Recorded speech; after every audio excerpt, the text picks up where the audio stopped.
Hey everyone, if you're getting ready for your Class 10 exams, you've probably stared at resistor circuits and felt your brain start to ache.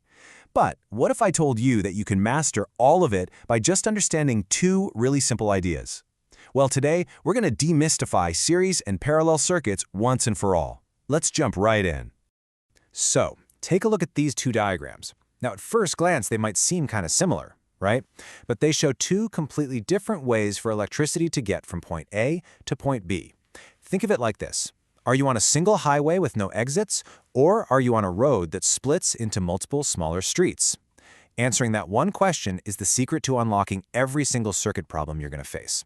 So here's our game plan for today. First, we'll talk about why we even bother combining resistors. Then we'll dive deep into series connections, and after that, parallel connections.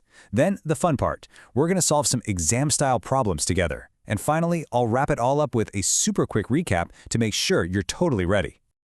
All right, let's kick things off with a really basic question. We can manufacture resistors with all kinds of different values. So, why do we need to combine them at all?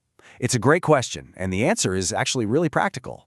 Well, it really just comes down to practicality and cost. See, resistors are manufactured in a bunch of standard, common values. But the gadgets we use every day, our phones, our computers, they often need super specific, non-standard resistance values to work correctly. So by combining these standard resistors, which are kind of like electronic Lego bricks, we can build the exact resistance value we need for pretty much any device you can think of. Okay, let's get into our first type, the series connection. If there is one phrase I want you to burn into your brain for series circuits, it's this: one single path. Think of a series circuit like a train. The resistors are the train cars, all linked together in one long line. The current is the train itself, and it only has one track to run on. It has to pass through the first car, then the second, then the third, to complete its journey. There are no other options. That is the absolute essence of a series circuit, one single path for the current. And this one-path idea leads us to two golden rules for series circuits. Rule number one, because there's only one path, the current is exactly the same everywhere. It's like water flowing through a single pipe with no branches. But, and this is key, the voltage, that electrical push from the battery, it gets divided up. Each resistor in the line uses up its own little piece of the total voltage. So let's imagine your battery provides 9 volts. As that current flows along, each resistor takes a bite out of that voltage. Maybe the first resistor uses up 3 volts, the second one takes 4, and the last one uses the final 2 volts. The main takeaway here is that if you add up all those individual voltage drops, 3 plus 4 plus 2, it will always equal the total voltage of your battery. Now, to make our lives easier, we use this amazing concept called equivalent resistance. It's basically us asking, hey, can we just replace all of these separate resistors with one single magical resistor that does the exact same job? And the answer is yes, we absolutely can. And trust me, it makes our calculations way, way simpler. And for series circuits, the formula is just beautifully simple. The total resistance, or the equivalent resistance, is just the sum of all the individual resistances. You literally just add them up. R1 plus R2 plus R3, it really doesn't get any easier than that. Okay, let's switch gears and talk about the parallel connection. You'll see how this creates a totally different picture. If series was all about one single path, parallel is all about having multiple paths. Now look at this. This is a completely different setup, right? The current flows out of the battery, and then boom, it hits a fork in the road. And here, it has to split up. Some of the current goes down one path, some goes down the next, and so on. It's just like a river that splits into several smaller streams, and each stream has its own resistor to flow through. Now, remember those two rules for series circuits? Well, for parallel circuits, you pretty much just flip them. It's the complete opposite. In parallel, the voltage is the same across every single branch, but now it's the current that divides, with each path getting its own share of the total flow. So what this means is that the total amount of current that leaves the battery is equal to the sum of all the currents flowing through all the different branches.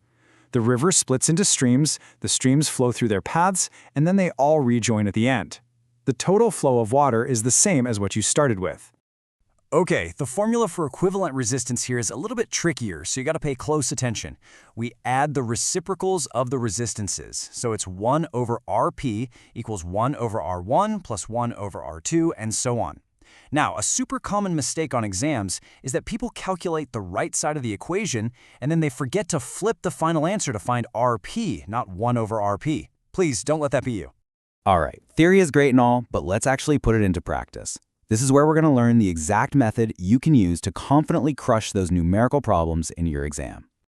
Let's walk through this series problem together, step by step. Step 1, always list what you know. We've got a lamp and a conductor with their resistances and a total voltage of 6 volts.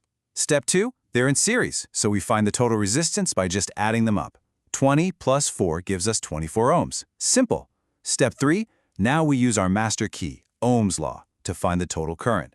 Current equals voltage divided by resistance. So 6 divided by 24 gives us 0.25 amps. Easy peasy.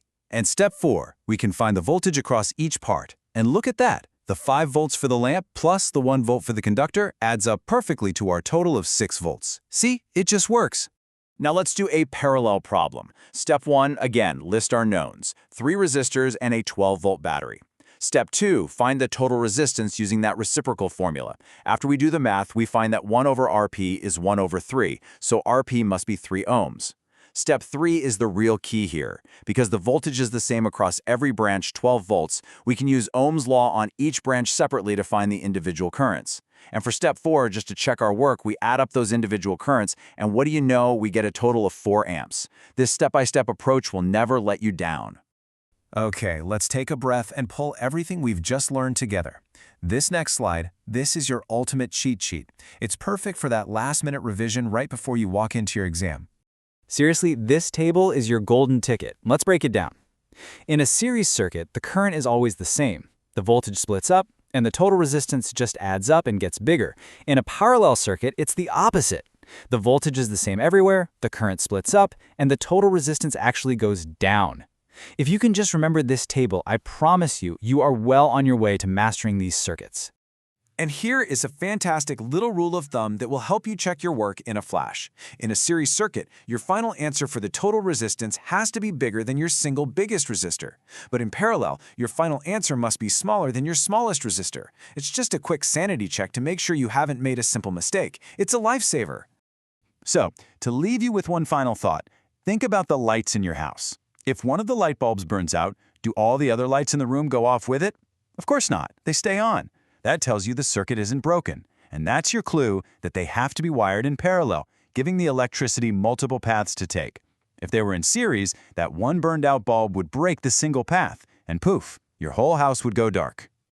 And there you have it. We really hope this explainer has made series and parallel circuits crystal clear for you. If it helped, a quick like, share, or even a comment down below would mean the world to us here. And don't forget to subscribe to the A1 Institute channel for a lot more content just like this to get you totally exam ready. And remember, if you ever need any support, whether it's notes, guidance, or admissions help, A1 Institute is just a call away. You can find our contact number in the video description. Keep up the amazing work, and we'll see you in the next one.